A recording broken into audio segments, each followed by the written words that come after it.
But you know things are really bad when even CNN's Abby Phillip talks about how bad your messaging is. Congresswoman, that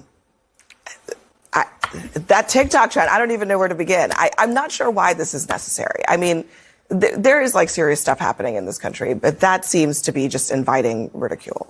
So when you think about TikTok as a trend, we are trying to reach out to different people and different voters. And the woman who produced this is an influencer with 7 million followers. So this is lighthearted, it's fun. And every time you do something creative, you're going to get criticism, right? But I actually applaud them for trying to do something different. And here's the reality. 7 million followers, whether you think it's cringe or you like it, we're on CNN on a Thursday night, and we're talking about it on national TV. But I guess my question is, to what end? I don't get it. Like, I don't get it. I mean, maybe you will get 7 million eyeballs, but what is the point? I am not accustomed to helping your party do anything. Yep. But let me give you some advice. This was the dumbest thing I've ever seen. And if you read the comments today, Lord have mercy. Look, scrambling for new social media and communication strategies is not a replacement for fixing what's actually wrong. Your party has a 21% approval rating right now, congressional Democrats. Well, let's talk about fixing what's wrong. Donald Trump is doing nothing for the American people. And he has a 50% approval rating. But he's doing nothing for the American people. And so he's not lowering the cost of living.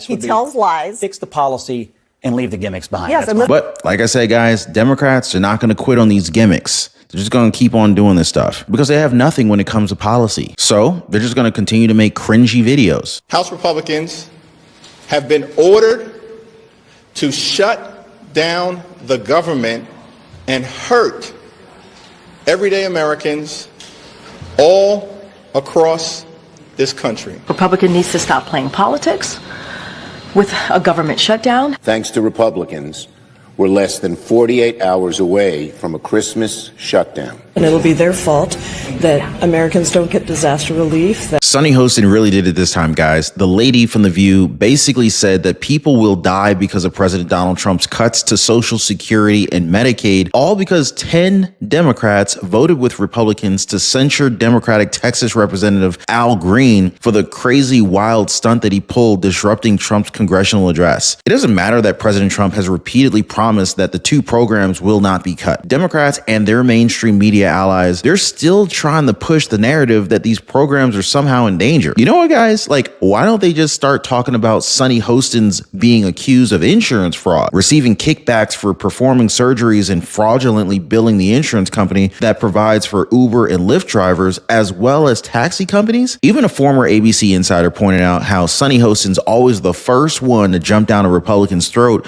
when they'd done anything wrong, and now she's not even talking about it on the show. Pretty hypocritical is what they call the View host. And so that goes double for Democrats, because really it's been their massive expansion of Medicaid that put the program in jeopardy. A series of reports have outlined the growing list of programs at the centers of Medicare and Medicaid services, including improper payments, healthcare funds being used for non-medical expenses, able-bodied adults receiving funds meant for Americans who desperately need it. Former President Joe Biden's CMS massively expanded Medicaid benefits during his sole term, driving Medicaid spending up from $734 billion at the beginning of his term to a whopping $871.7 billion in 2023. They even funneled some of the money to a gender transition service for trans people. Is Sunny Hostin just another hypocrite, or is this a full-blown scandal that the media is ignoring? Type hypocrite Hostin if you think that she's guilty of the same corruption that she attacks others for, or media cover-up if you believe that mainstream media is protecting her. I want to see where y'all stand. But guess what? It's not just that, guys. Democrats are also threatening to shut down the government, even though House Speaker Mike Johnson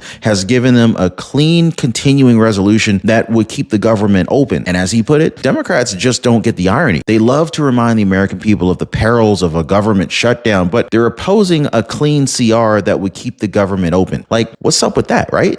Well, sit tight, guys, because we're really going to get into it today. So let's go ahead and start right here. So first, there's this, guys. The View host Sunny Hostin actually claiming that President Trump will kill people by taking away Social Security and Medicaid. By the way, if you appreciate the updates, hit the like button and subscribe to the channel. Check this out. Censure Green. Wow. Do you want a list of the 10? Do you want to hear their names? Yes, I do.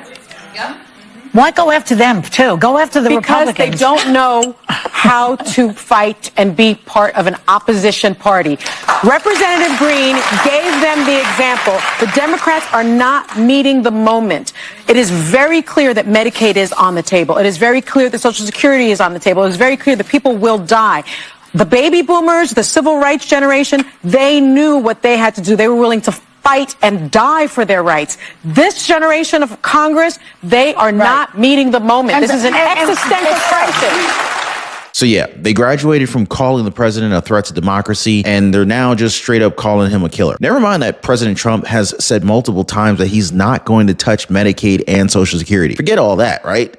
Now, for Democrats, the narrative is that he will put us all in danger. Well, what else is new, right? But really, what really touched the nerve for me here is how they're actually mad at the 10 congressional Democrats who voted to censure Democratic Texas Representative Al Green. I mean, the man kept shouting at the president during a very formal address to Congress, even after repeatedly being warned by House Speaker Mike Johnson. So the House rightfully voted for his censure. But the way Sonny Hostin sees it, the Democrats are not meeting the moment and that they all should have walked out with him. Well, since we're talking about meeting the moment, why doesn't Sonny Hostin meet the moment when her husband gets accused of insurance fraud, huh? I mean, people at ABC News said that it's become a big thing and it's been discussed internally. You see, Sonny Hostin's husband, Manny Hostin, is an orthopedic surgeon, and his practice, Hostin Orthopedics and Sports Medicine, were named among the 180 defendants in a major RICO case filed in New York. Now, according to the lawsuit, Hostin and the other Democrats were receiving kickbacks for performing surgeries and fraudulently billing the insurance company that provides for Uber and Lyft drivers as well as taxi companies. So the lawsuit alleges that Hostin was given an investment interest in the Empire State Ambulatory Surgery Center while receiving a steady stream of patient referrals in return. So why isn't Sonny Hostin talking about this on her show, The View? She hasn't been afraid before of bringing up her background as an attorney to weigh in on major legal stories, most especially the criminal charges that were levied against President-elect Donald Trump. So why not this, right? Then again, their network ABC is probably still hurting from its $16 million settlement with Trump after he sued the network and their host, George Stephanopoulos, for defamation. So I don't know. The way I see it, The View probably needs more lawsuits. So please keep the lawsuits coming. Every one of them helps bring these out of control outlets to account. You know what I mean? Drop a quick yes in the comments down below. Hit the like button to show your support, guys. And if you haven't already, I highly recommend subscribing to the channel too, right along with turning on notifications for the latest content from us. But let's get back to our discussion. Hey, by the way, guys, if you're one of the real ones who really enjoy what we do here on the channel, you've got to check out the Inner Circle. This is where our true supporters get exclusive access to content that I just can't share here, completely commercial free. It's also the best way to keep this channel going strong. So if you want to be a part of something special, join us over there. Links in the description or in the pinned comment down below. You see, Democrats, they want so badly to talk about Medicaid, but they don't even want to address the years that they spent expanding the program beyond recognition. I mean, we're talking about fraud, child sex changes, and even healthcare for illegals. I mentioned the reports at the Centers of Medicare and Medicaid Services about improper payments, healthcare funds being used for non-medical expenses, and able-bodied adults receiving funds that were meant for Americans who desperately needed it. It goes back to the Affordable Care Act being signed by Obama. They expanded coverage to include adults under age 65 with incomes up to 138% of the federal poverty level, meaning roughly 35 million able-bodied adults were enrolled in Medicaid programs while not working as of May 2023. But what really dug Medicaid into a huge hole was Obama's administration expanding coverage for sex change procedures in 2016. So from January 2018 to September 2023,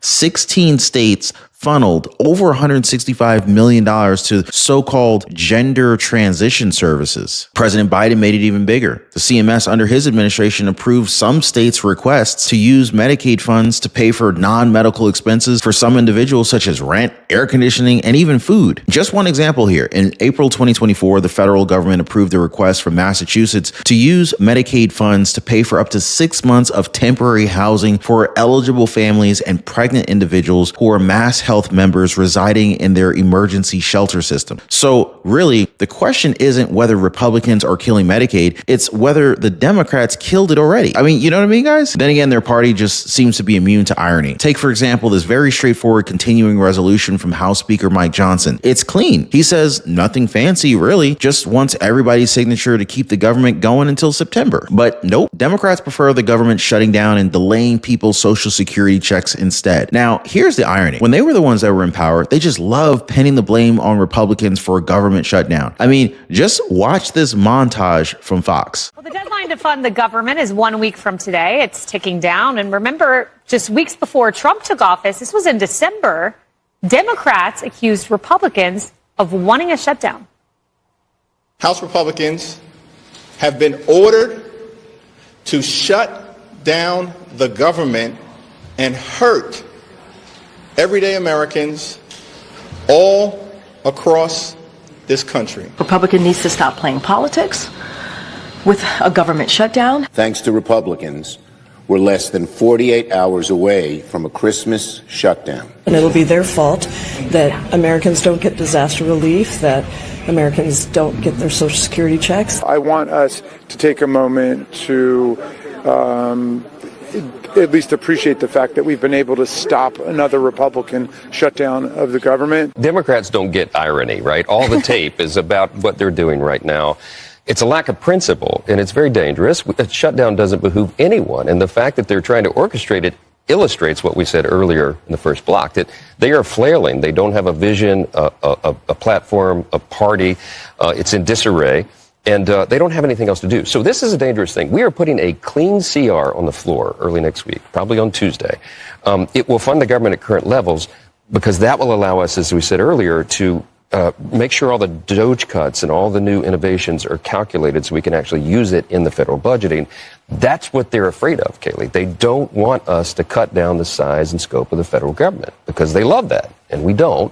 And that's the real peril for them. So they don't have a play. They don't know what to do. And it's really interesting to see them eat their own words like that. So again, the deadline for a partial government shutdown is after midnight on March 14th. Now, what House Speaker Mike Johnson wants to do is a very straightforward continuing resolution, a CR, passed with the help of Democrats. It already has widespread backing in the House Republican Conference and is the product of close coordination with the Trump administration to ensure the government is spending less money. I mean, it all sounds pretty good, right? Well, House Democrats, they want to mess it all up by adding language to basically hamstring President Donald Trump and the Department of Government Efficiency's authority to cut wasteful spending. So in short, they want to dirty up the very clean bill. I mean, this CR, as they call it, it actually reduces spending below fiscal year 2024 levels. And it does not include additional emergency funding, disaster declarations, or any kind of policy riders that have tanked prior stopgap funding bills in the past. Matter of fact, there's even an additional $6 billion for veterans' health cares, and it provides modest increases for defense spending and ICE funding to patch an operating shortfall that started under the Biden administration. Non-defense spending in particular is reduced $13 billion below fiscal year 2024 levels, and the CR also includes a request to rescind $20 billion in IRS enforcement funding. Most importantly, the CR text doesn't touch Medicaid or any mandatory spending programs. But nope. House Democrat leadership, they're still saying that they're going to oppose it.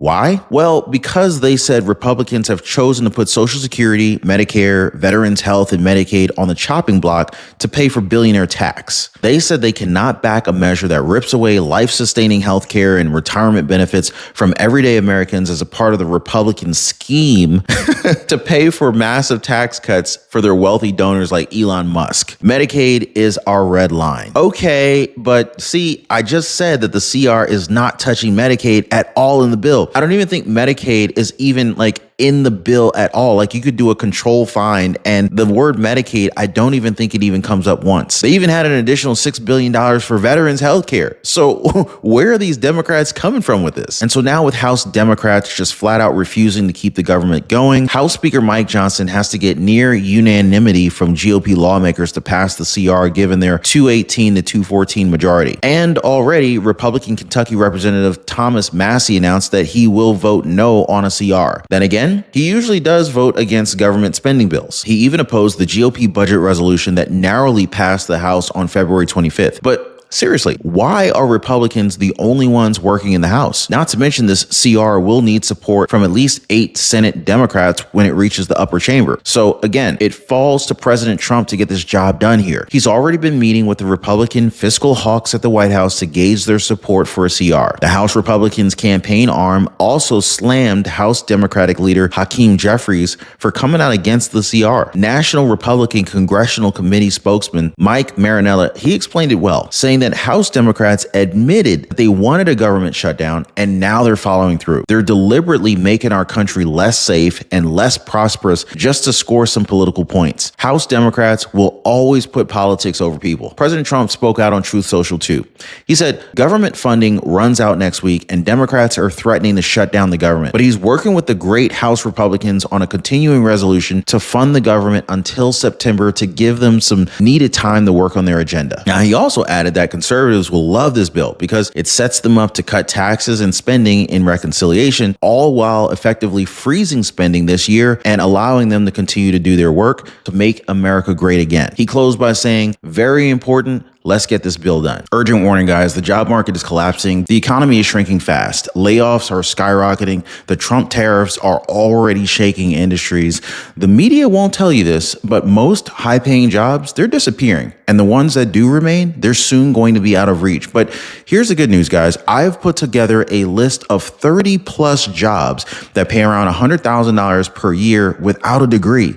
These are recession-proof jobs, and some are even set to explode in demand thanks to this economic shakeup.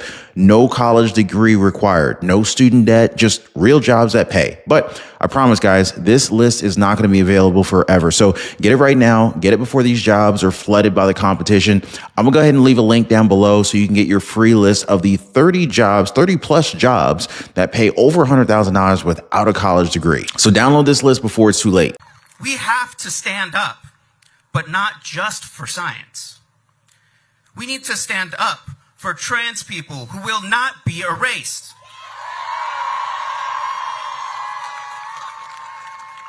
We need to stand up for black and brown people who are being targeted by anti-DEI policies.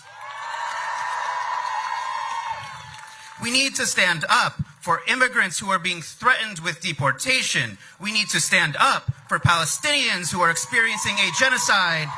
We have to stand up and fight back. Not just for some grant funding, but for the future of our communities that are under attack. They want to stand up for science, yet they don't respect the idea of basic human biology. And when it comes to the whole woke movement, I want to go back to President Trump's address to Congress, because the cameraman here knew exactly what they were doing. Watch. We've ended the tyranny of so-called diversity, equity, and inclusion policies all across the entire federal government and indeed the private sector and our military. And our country will be woke no longer.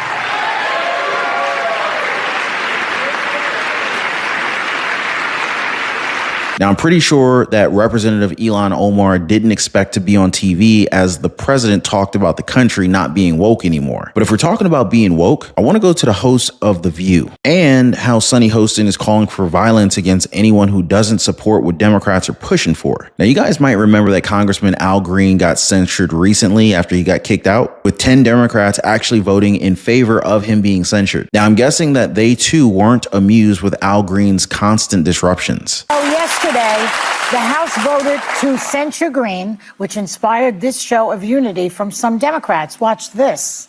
Representative Al Green be censured with public reading of this resolution by the Speaker.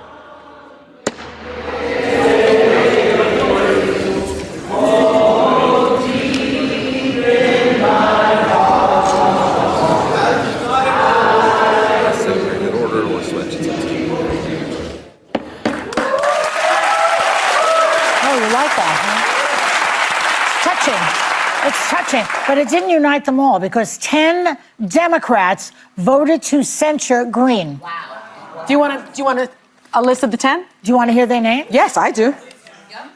Why go after them, too? Go after the Republicans. Because they don't know how to fight and be part of an opposition party. Representative Green gave them the example. The Democrats are not meeting the moment. It is very clear that Medicaid is on the table. It is very clear that Social Security is on the table. It is very clear that people will die. The baby boomers, the civil rights generation, they knew what they had to do. They were willing to fight and die for their rights. This generation of Congress, they are not meeting the moment. Hold up. Did she just say that people have to be willing to die? And she's asking for these 10 Democrats as if they're traitors? Congressman Al Green was extremely disruptive to a point where the president was being shouted at mid-sentence. And he didn't even let up either. I don't know if he was drunk or something, but Sunny Hostin's basically calling for a fight to the death. Isn't she in the process of getting sued? Now, I also have to note that they named these Democrats on air. They want people to revolt and be angry and be pissed off, for Democrats to rage against their own lawmakers. And this is a very dangerous rhetoric here, guys. It's the same kind of dangerous language that they used against President Trump, calling him a threat to democracy. And what happened next? He faced 2 failed assassination attempts, with 1 bullet grazing his ear, leaving him bloodied. But again, you know, they want to go ahead and project the hate onto the president. That's just what they do. That's their MO. But if you think about it, President Trump, he's a president that's called for peace. Now, a lot of Democrats like Sunny Hostin, they're pissed off about Al Green's censure. One of them was House Minority Leader Hakeem Jefferies. So here's what this guy had to say about it. I'm here in the office, just finished up a telephone town hall meeting with my dynamic sister, our Attorney General, Tish James, and my team informs me that some far-right extremists have introduced a resolution to try to throw Democratic members of the House off of our committees. That resolution is going nowhere. You ain't throwing no one off of any single committee. These people are malignant clowns. Andy Ogles is a fraud, a complete and total fraud. You aren't throwing anyone off of any committee in the House of Representatives. Don't make me expose you to folks who don't know you. That is a clear threat. Now, I want you for a second, just imagine if this was the kind of threat that came from a Republican. Just how much backlash would they receive, right? And we also have to talk about just how lost the party is. It's like they're doing their very best to go viral with these different kinds of videos, but all they're doing is embarrassing themselves. So here's their latest attempt at convincing us that President Trump isn't working for the people of this country. Follow the money with Donald Trump and you'll find out who he works for. Who does Donald Trump work for? Shit, obviously Elon and them. He ain't working for us. That's all. Donald Trump works for himself, the billionaires, the corporations, and Elon Musk. Billionaires. Not for the American people. Who do you work for? Trump ain't working for my mother. He's not working for yours either. Who does Donald Trump work for? Billionaires. His co-president, Elon Musk, he's just kind of going along with whatever Elon wants. Elon Musk and the billionaires. Not the people. Is promising to deliver big on tax cuts for billionaires, paid for on the backs of hardworking Americans. And who do you work for? I work for the American people. I work for the people. I work for you. I work for the people of New York State, and particularly Brooklyn. The people of this country. The people. The people. Shame on you, Donald Trump. Kind of weird to have Nancy Pelosi talk about following the money when we know that she's dealt with insider trading. This again shows us just how disconnected that they are from average Americans. Here's the deal though, guys. They're going to keep making these cringe videos. Now, sure enough, House GOP leadership is expected to tee the bill up for a floor vote in the coming week before the government shutdown deadline. Now, we're just going to have to see if Democrats choose to help America instead of harming it. Because let's face it, guys, apart from this whole CR issue, our country can't keep going on Biden's policies. Something's got to be done. We need to move forward with America first. If the judges will stop blocking everything Trump does, maybe we can actually get some things accomplished. You know what I mean, guys? Drop a quick yes or no in the comments down below. Let me know if I'm making sense to you guys. Also, you can check out our recommended videos coming up in just a second if you want more crucial content like this. Appreciate you guys hitting the like button and subscribing. We'll see you next time.